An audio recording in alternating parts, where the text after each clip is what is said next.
ठीक हो गया जी। कहता है कि जी आपका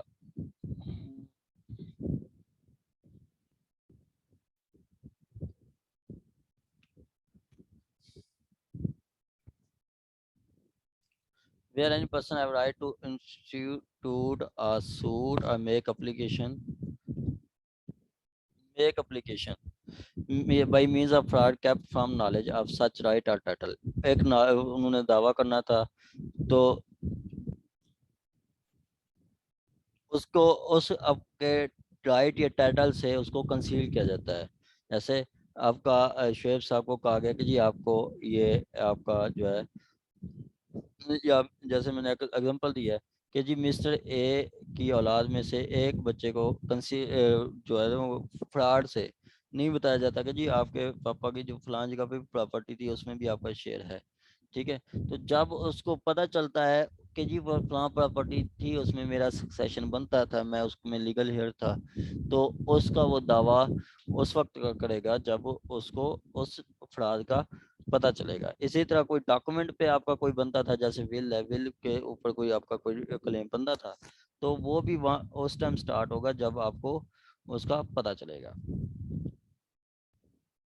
Where document is necessary to establish such right has fraudulently concealed from him the time limiting institute or making an application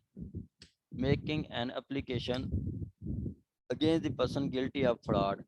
जिसने आपके साथ फ्रॉड किया उसके अगेंस्ट टाइम या any person against any person claiming through him otherwise than in good faith for valuable consideration. वो ऐसा person जो कि गुड फेथ में ही नहीं आता, उसके खिलाफ जो टाइम होगा वो उस वक्त स्टार्ट होगा जब आपको फर्स्ट टाइम वो उस फ्रॉड का पता चलता है।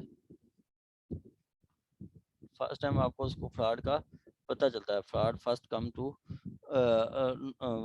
fraud known to the person injuriously affected thereby are in case concealed the document when first had by means of producing।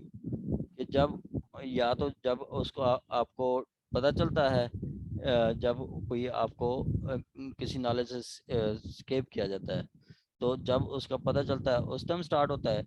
या कोई डॉक्यूमेंट पे आपका है तो जब वो डॉक्यूमेंट फर्स्ट टाइम प्रोड्यूस किया जाता है या कंपेल किया जाता है उसकी प्रोडक्शन के लिए, तो उस टाइम आप करते हैं। ठीक है, सपोज के आपका वो document first time court produce करती है, या जो विल है फर्स्ट टाइम कोर्ट प्रोड्यूस करती है, या किसी भी वजह से वो किसी कोर्ट में आता है और आप देख लेते हैं, तो वहीं से आपका टाइम स्टार्ट होगा। वहीं से आपका टाइम स्टार्ट होगा। ये कहता है आपका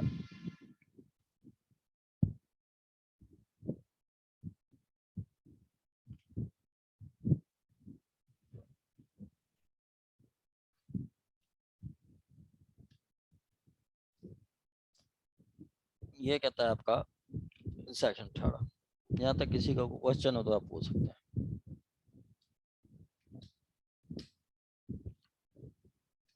आगे है जी आपका effect of acknowledgement. Effect of acknowledgement के एक्नॉलेजमेंट का क्या इफेक्ट होता है।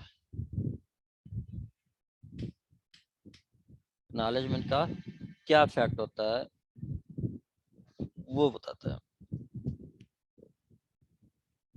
इफेक्ट ऑफ एक्नॉलेजमेंट के अगर कोई एक्नॉलेज करता है तो उसका क्या इफेक्ट होगा। एक्नॉलेजमेंट का इफेक्ट ये होता है कि फिर लिमिटेशन पीरियड वहीं से स्टार्ट हो जाता है। ठीक है, लिमिटेशन पीरियड आपका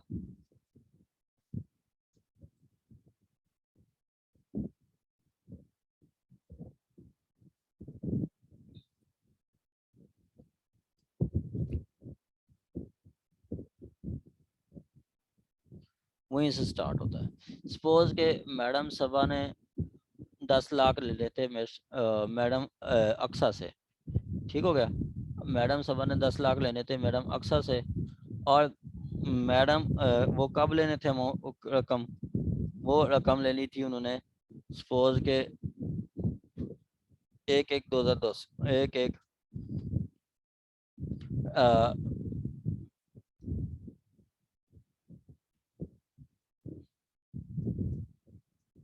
लोन टू मिस अक्सा।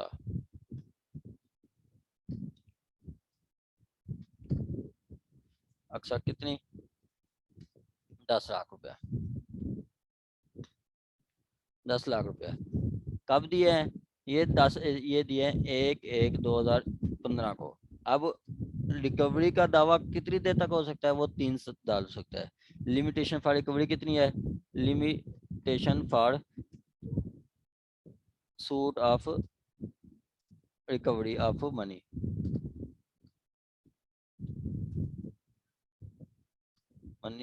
ठीक है, वो कितनी होती है? वो होती है 3 ईयर्स, 3 साल होती है। तो 3 साल रिकवरी ऑफ मनी है, तो उन्होंने एक एक 15 को करना है, ठीक है, एक एक 15 को करना है। ये है 3 ईयर्स। तो अब उन्होंने कब करना था? 1/1/2015 2018 को उन्होंने रिकवरी का सूट फाइल करना था। किसने? मिस सबा ने, ठीक है। मिस सबा ने मिस्टर अक्सा को दिया है, तो उन्होंने रिकवरी का सूट करना था कब? 2015 तक, 2015 तक करना था। अब 2018 तक करना था। अब क्या करती हैं ये, रिकवरी का जब लिमिटेशन एंड हो रही है, उससे पहले 1 दिन पहले, 2 दिन पहले, 4 दिन पहले, 6 महीने पहले, साल पहले आ जाती हैं मिस अक्सा के, आके अक्नॉलेज करती हैं। अक्नॉलेजमेंट है क्या? अक्नॉलेजमेंट है कि जी तस्लीम करना, अपनी लाइबिलिटी तस्लीम कर लेना, दूसरे का क्लेम तस्लीम करना और अपनी लाइबिलिटी क्लेम करना, ठीक है। ये क्या होगा? Miss Aqsa acknowledge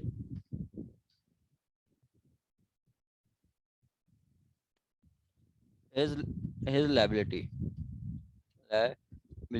of liability of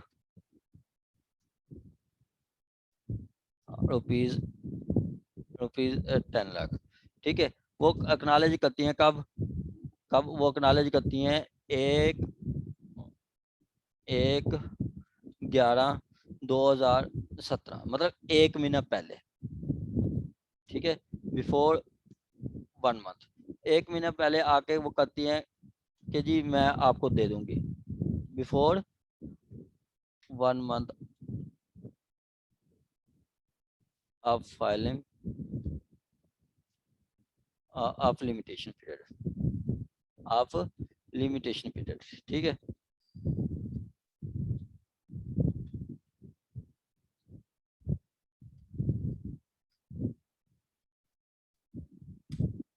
अब लिमिटेशन पीरियड 1 महीना पहले। अब आके ये अक्नॉलेज करती हैं, ठीक है, ये आके अक्नॉलेज करती हैं जी मैंने आपको पेमेंट देनी है, मेरी बनती है, मैं आपको लाजमी दूंगी, ठीक है। तो फिर लिमिटेशन पीरियड कब स्टार्ट होगा? फिर देन लिमिटेशन पीरियड स्टार्ट हो जाएगा 1/1/17 से,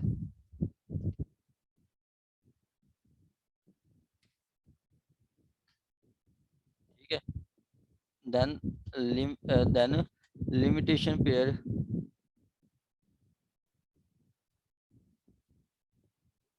for filing suit will start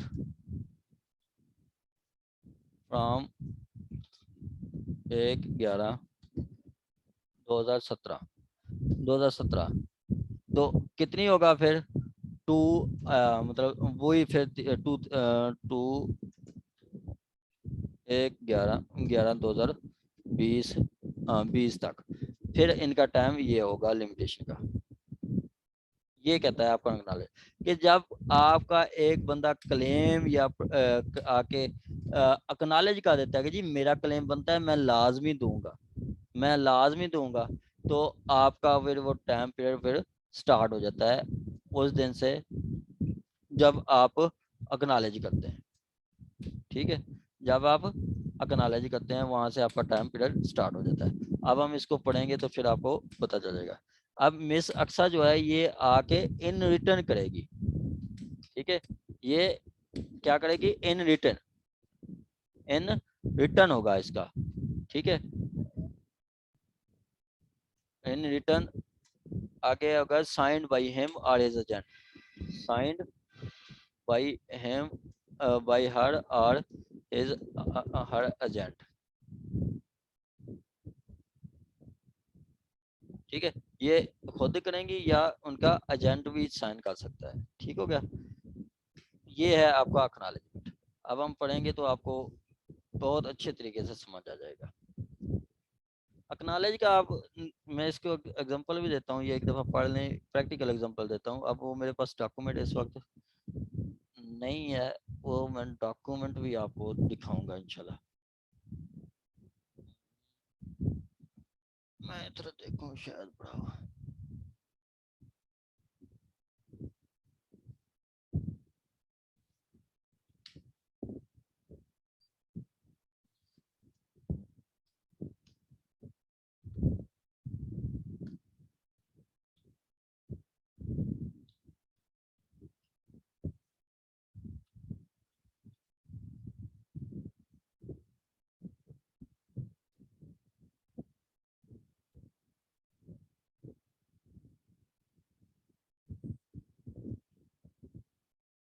नहीं है वो डॉक्यूमेंट, नहीं है डॉक्यूमेंट भी मैं आपको दिखाऊंगा कि वो ये एक्नॉलेजमेंट कैसे टाइम एक्सटेंड होता है, ठीक हो गया। अच्छा, कि हम इसको पढ़ते हैं, फिर दोबारा मेन पॉइंट पे आएंगे। कहता है where before the time before the expiration of period prescribe. अब पीरियड एक्सपायर होने से पहले, पीरियड एक्सपायर होने से पहले, पीरियड कौन सा, वो लिमिटेशन का, प्रिस्क्राइब फॉर सूट और एप्लीकेशन। अब पीरियड एक्सपायर होने से पहले पीरियड कौन सा है, कि उनका लिमिटेशन पीरियड कब था, एक्सपायर कब होना था, ये 1/1/15 को, क्योंकि रिकवरी का दावा 3 साल तक होता है, ठीक है। इससे पहले वो कब आ जाती है, वो आ जाती है मैडम अक्सर 1/1/17 को, मतलब 1 महीना पहले, ठीक है, 1 महीना पहले। अब वो कहता है where before the expiry of period of limitation, period of limitation for suit or application in respect of any property or right and acknowledgement of liability।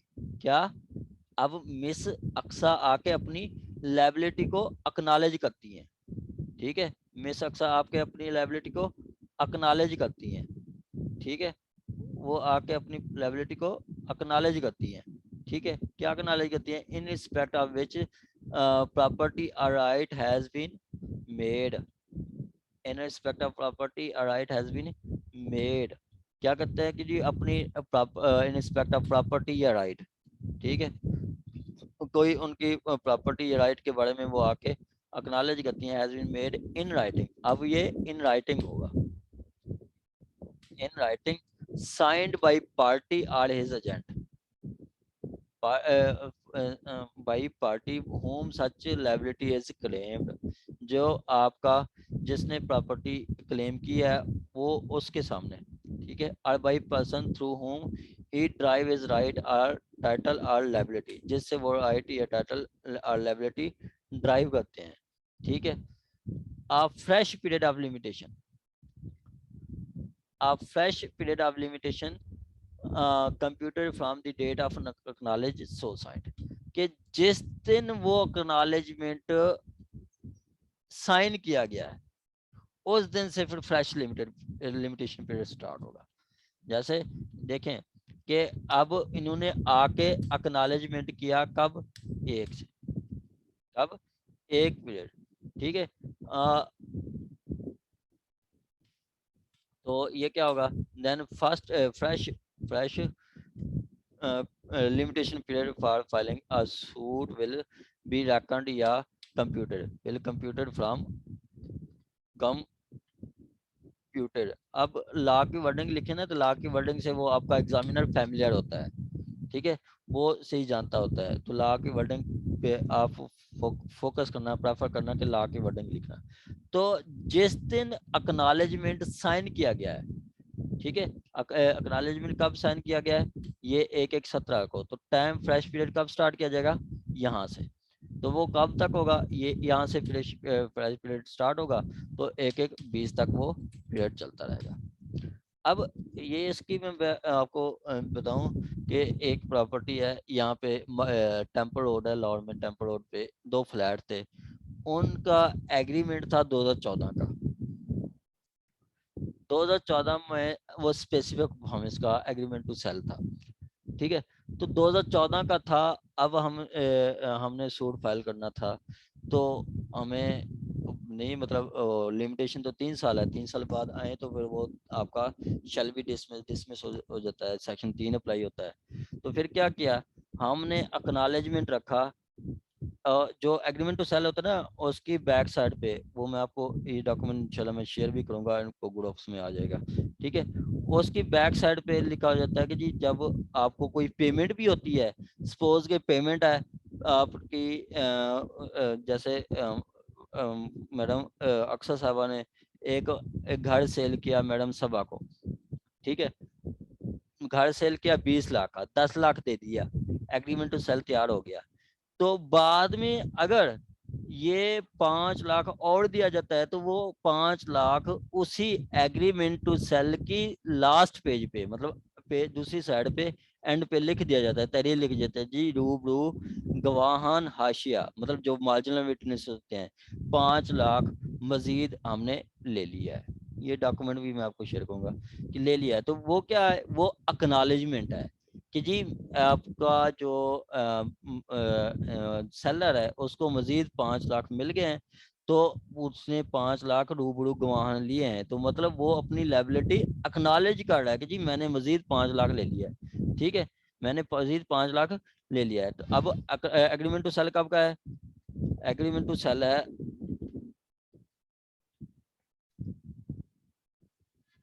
ये मोस्ट इम्पोर्टेंट है 19, ये 2017 में पूछ चुके हैं, और पहले भी 2-3 दफा पूछ चुके हैं, ये बार बार पूछते हैं एक्नॉलेजमेंट का।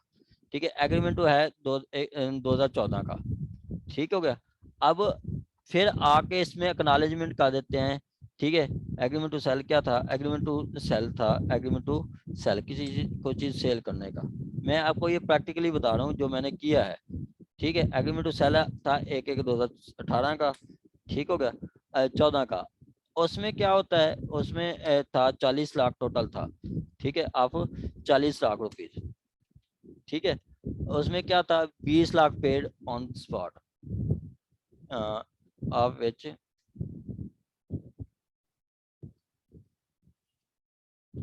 हाफ अमाउंट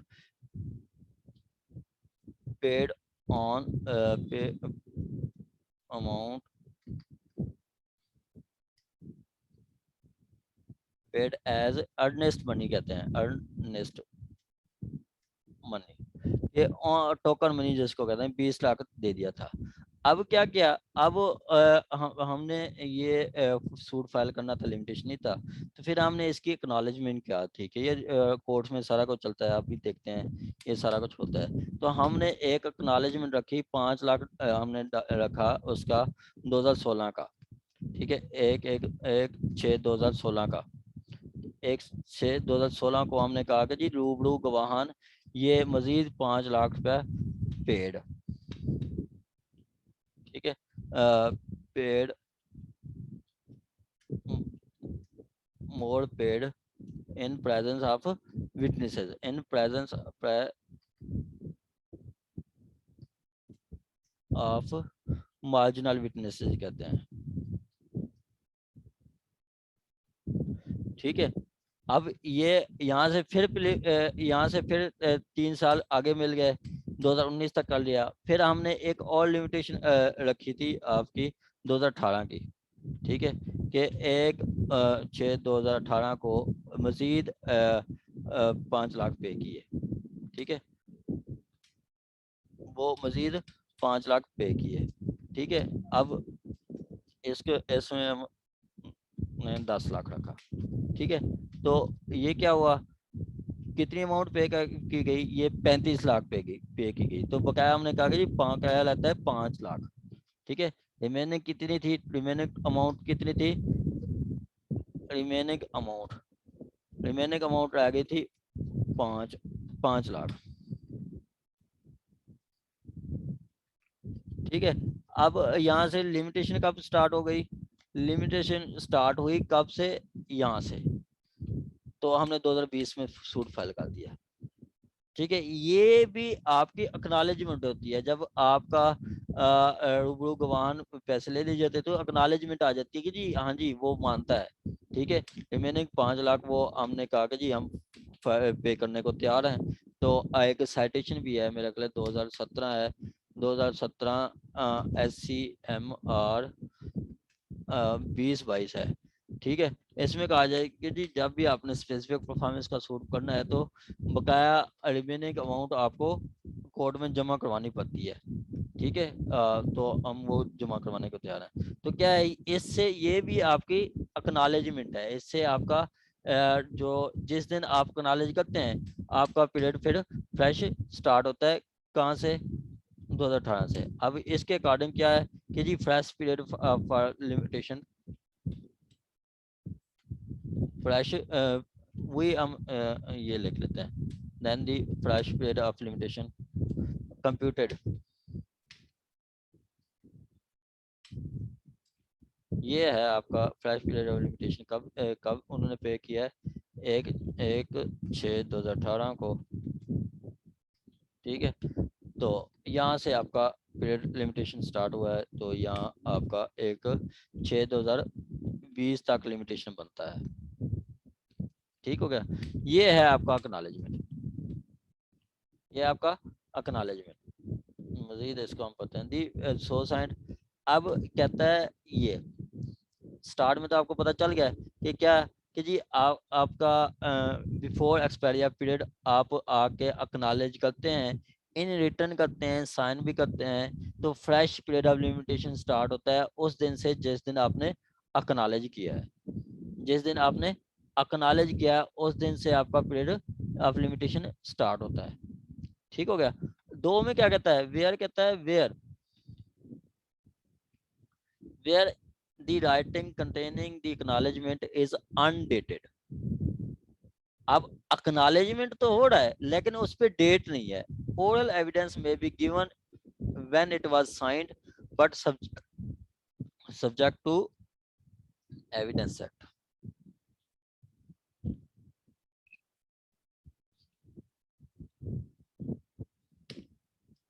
अब देखें,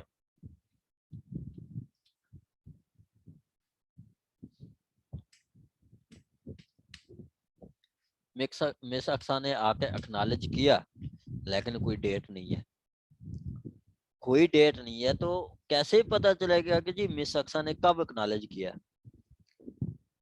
ठीक है, कैसे पता चलेगा, उसके लिए फिर क्या होगा, उसके लिए फिर कोर्ट ओरल एविडेंस लेगी दोनों पार्टीज की, ओरल एविडेंस देगी। अगर प्रूव हो जाता है कि जी फलान दिन को दिया है, तो जिस दिन प्रूव होगा उस दिन से आपका टाइम पीरियड स्टार्ट होगा। ठीक हो गया। और इस पे जो आपकी जो है वो सेक्शन पूरा क्यूएस अप्लाई होगा उस पर, कि एविडेंस कैसे ली जाएगी, क्यूएस में बताया गया। आगे कहता है एक्सप्लेनेशन 1 कि जी for the purpose of this section an acknowledgement may be sufficient through it omit to specify the exact nature of property or right are our that ours that the payment of delivery performance or enjoyment has not to come। अब देखें, miss Aqsa ये जो है वो कहता है कि जरूरी नहीं है कि एग्जैक्ट अमाउंट बताएं या एग्जैक्ट नेचर ऑफ प्रॉपर्टी बताएं। ठीक है, ये मिस अक्सा आगे कहती हैं यहाँ पे, मिस अक्सा कहती हैं कि जी एक तो मिस अक्सा कहती हैं अकनॉलेज करती हैं यहाँ पे वो जो अमाउंट थी 10 लाख रुपया। ठीक है, वो नहीं बताती, वो आके मिस अक्सा अकनॉलेज करती हैं कि जी मैंने, मेरी लाइबिलिटी है, मैंने मेरी liability that I that I owed to miss Saba, ठीक है, कि मैंने कुछ रकम और उधार ली थी जो उसके मैंने और to return amount to miss Aqsa, ठीक है, कि मैंने अमाउंट देनी है, मेरी लायबिलिटी है। अब वो एग्जैक्ट अमाउंट नहीं बता रही, तो ये भी सफिशिएंट है कि वो आके बता रही है कि जी मुझे पता है मैंने अमाउंट देनी है, लेकिन मुझे नहीं पता कि कितनी है। तो ये भी सफिशिएंट है, ये भी आपका अक्नॉलेजमेंट होगा। ये जरूरी नहीं है कि वो लाजमी आके बताए कि मैंने 10 लाख लेना है, मैंने 5 लाख देना है, मैंने 2 लाख देना है, मैंने 50,000 देना है। ये एग्जैक्ट बताने की जरूरत ही नहीं है। बताती है तो ठीक है, नहीं बताती तो वो ये बता दे कि जी मैंने पेमेंट करनी है, तो वो सफिशिएंट है।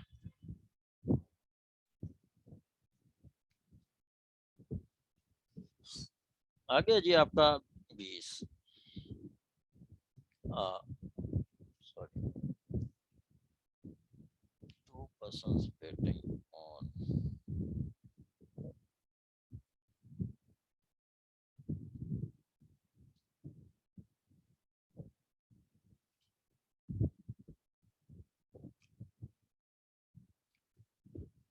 आगे है जी आपका सेकंड। एक सेकंड वो कहता है कि एग्जैक्ट नेचर बताने की जरूरत ही नहीं है, ठीक है, वह आपका लायबिलिटी कंप्लेन करें, क्लेम करें, कंपनी बाय रिफ्यूजल टू पे, डिलीवर द परफॉर्म और enjoy the couple of with time और सेट ऑफ, ठीक है, set of is addressed, set of कहता है कि वो आके सपोज के वो कोई सेट ऑफ भी क्लेम करे, तो वो भी सफिशिएंट है कि जी मैडम आके सबक, मैडम अक्सा कहेंगे जी 10 लाख का उसने दावा किया, मैंने खुद इससे 5 लाख लेना है, तो ये सेट ऑफ आपका ऑर्डर से ऑर्डर 8 है, rule 6 code of civil procedure उसमें बताया गया है, तो वो आपका सेट ऑफ है, ठीक है, is address to person other than person title is right. तो सिंपली वो बताता है कि एग्जैक्ट नेचर बताने की जरूरत नहीं है, ठीक है, वो exact nature amount of may be sufficient to omit to specify exact nature, वो अगर भूल जाता है एग्जैक्ट नेचर नहीं बताता तो कोई ऐसा कोई जरूरी नहीं है। आगे सेकंड एक्सप्लेनेशन है,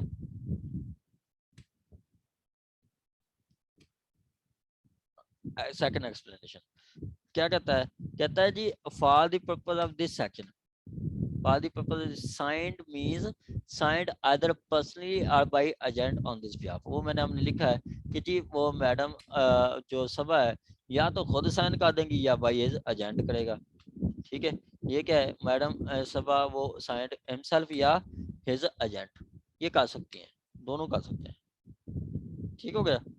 एक चीज आपका साइंड बाय हिमसेल्फ पर्सनली और इज एजेंट, मतलब साइन का मतलब होगा एजेंट कर दें या खुद कर दें। आगे कहता है the third, for the purpose of this section an application for the execution of decree और order is an application respect of right, ठीक है, कहता है कि जी आप किसी राइट में या किसी एग्जीक्यूशन ऑफ डिक्री में भी आप आके अक्नॉलेज कर सकते हैं। आप किसी राइट प्रॉपर्टी में मतलब एग्जीक्यूशन ऑफ डिक्री है तो वो भी राइट में आता है, उसमें भी आप आके कर सकते हैं। ये है आपका 19। यहाँ तक किसी का कोई क्वेश्चन हो तो आप पूछ सकते हैं। सर इसमें जो आपने एक ये एग्जांपल दी है वो अपने केस से जो आपने दी है एग्रीमेंट टू सेल जो हुआ था, तो सर इसमें अगर कोई ये कह देता है जैसे कि लिमिटेशन पीरियड इसका 3 साल है, तो अगर कोई ये कह देता है कि मैं 4 साल बाद या 5 साल बाद ये 5 लाख जो बचता है ये रिमेनिंग में पे करूंगा, तो इसकी लिमिटेशन फिर उसके बाद से स्टार्ट होगी? नहीं नहीं नहीं नहीं मैडम नहीं, दावा तो आपने दायर कर दिया ना, दावा तो दायर कर दिया, फिर लिमिटेशन का नहीं तो नहीं, दावा दायर नहीं हुआ पहले ही, जब उससे लिमिटेशन अभी स्टार्ट नहीं हुई थी तो उससे आपस में ही तय हो गया पार्टीज के दरमियान आउट ऑफ द कोर्ट के, हाँ हाँ ए ने बी को बोला कि ठीक है तुम जी 5 साल जी बाद दे देना, बिल्कुल बिल्कुल तो बिल्कुल, तो बी फिर तो लिमिटेशन वहीं से स्टार्ट होगा जो 5 साल बाद है। देखिए मैडम के उनके दरमियान एग्री हुआ था कि एग्रीमेंट हुआ 2014 में, ठीक है। और उनके बस दरमियान डिसाइड हुआ कि जी 2018 में वो जो मुग़ैर 10 लाख देगा तो मैं रजिस्ट्री करवा दूंगा।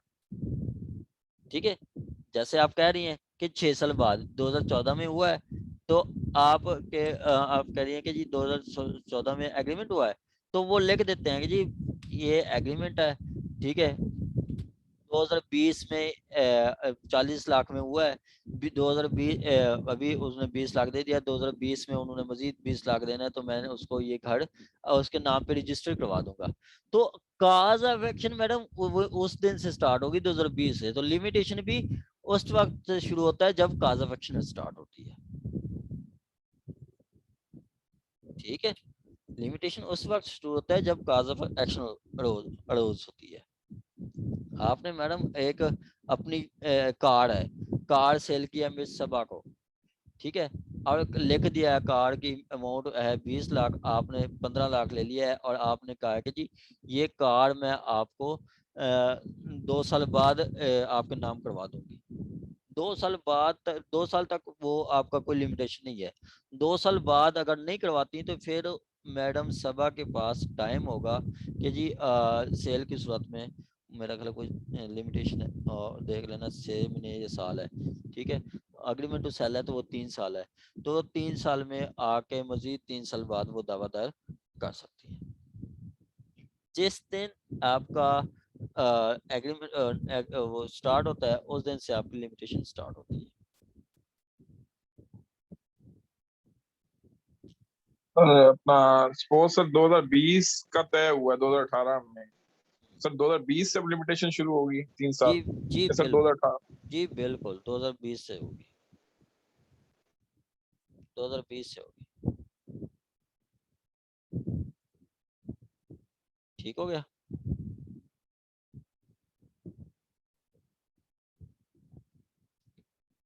जी, यहाँ तक किसी का क्वेश्चन है तो आप पूछ सकते हैं। सर मेरा एक सवाल है। जी सर। सर इसमें अगर बंदा फौत हो जाए, फर्ज करे कि 2015 में जो है वो लिमिटेशन पूरी हो रही थी, तो रसीदात बना के, चाहे है तो वो जाली चले, रसीदात बना के तो उसको टाइम यानी 2 साल बाद कुछ पैसे और दे दिए, फिर दे दिए, तो उसको 2015 तक ले आए। लेकिन 16 में जिसने वो जारी किया है स्टाम्प, वो फौत हो जाता है 16 में। अब वो सूट फाइल करते हैं 2021 में आकर, अब 15 में तो वो आखिरी उनकी जो पेमेंट आई है और 21 को सूट फाइल किया है, तो ये कौन सी लिमिटेशन अप्लाई होगी? तो आप लिमिटेशन कवर करेंगे ना, ऐसा तो नहीं होगा। ये तो आफ्टर लिमिटेशन है, ये सेक्शन 3 लगेगा, डिसमिस हो जाएगी। मेरा सर सवाल में थोड़ा सा मजीद वाज़ह करता हूँ। मैं ये पूछना चाह रहा हूँ कि फौत हो गई है, तो वो क्या ये जवाब ले सकते हैं कि हमें तो इल्म ही नहीं था कि वो फौत हो गई, हालांकि उन्हें बहुत बड़ा इल्म था, लेकिन कोई तहरीर में नहीं है तो उन्हें इल्म नहीं था, तो क्या इस चीज़ का ले सकते हैं वो जवाब? डेथ आप किसकी कह रहे हैं? आप अपनी प्रपोजिशन क्लियर करें थोड़ा सा, फिर तो है। मैं जैसे होता है ना मैं डॉक्टर डेथ को कह रहा जाके हूँ आप कि सीसी हो जाते हैं। सर मैं कहता हूँ कि रजिया सुल्ताना एक औरत है, हाँ वो 2016 में फौत हो जाती है। ठीक है, एक बंदा तारक मुनी बंदा है, वो कहता है कि मैंने रजिया से उसकी प्रॉपर्टी फलां फलां, वो 3-4 प्रॉपर्टीज लिखता है कोई लाहौर की, एग्रीमेंट टू सेल किया है। एग्रीमेंट टू सेल करता है। तो रजिया जो है वो फौत हो जाती है 2016 में। वो एग्रीमेंट टू इस सेल दौरान कब का देखता है? है एग्रीमेंट टू सेल कब का है? 2000 2014 का, हाँ अच्छा। 14 का कर लें, उसको 16 में वो फौत हो जाती है। 15 तक वो रसीदात लेकर आता है, 15 तक जब देखता है कि उसके, नहीं मेरे ख्याल 2 महीने उसके फौत होने से पहले तक लेके आता है वो, कि ये इतनी पेमेंट इसने ली, 2 सर मुझे रसीदात वो समझ आ बना गई। लेता अब उसका पता क्या होगा? अब जी अब आपको पता है कि एग्रीमेंट टू सेल आपका 2014 का है, ठीक है। जी अब जी 2016 का है, तो ये पीछे मिस जो आपकी जो थी सेलर, रजिया वो डाई हो राइट जाती है इसमें। तो आपने आपका 2016 में। हाँ आपका जो लिमिटेशन है 2017 तक है, ठीक है, लिमिटेशन 2017 तक है। तो 2016 में एक डेथ हो जाती है, तो ये कोई मतलब रीजन नहीं है कि वो डेथ होगी तो लिमिटेशन हो जाएगी, नहीं। आपने आर्डर 32 CPC उसमें कहता है कि जी आपका जो आपने इसके ही कोई लीगल हेयर्स को, अगर वो माइनर भी हैं, तो गार्डियन एड लिटम, प्लेंटिव जो होता है थ्रू नेक्स्ट फ्रेंड होता है, और जो आपका डिफेंडेंट साइड से होता है वो माइनर होता है, तो वो गार्डियन एड लिटम होता है। इसके किसी भी आप लीगल रिप्रेजेंटेटिव के खिलाफ आप सूट फाइल कर देंगे। मिस रजिया के खिलाफ, हाँ, वो आपका आर्डर 32 होगा, आर्डर 32 CPC। आप नहीं, क्या उनकी फिर लिमिटेशन तो उनकी खत्म हो गई ना, वो 2017 में 2014 का एग्रीमेंट और 2017 में खत्म हो गई। हाँ, तो लेकिन वो उन्होंने साथ सीधा बनाई है, यानी कुछ पेमेंट का एग्रीमेंट टू सेल किया और कुछ पेमेंट कह दिया कि बकाया रहती थी वो हमने फलां, और कुछ फिर एंड पे फिर 12 लाख छोड़ दिया।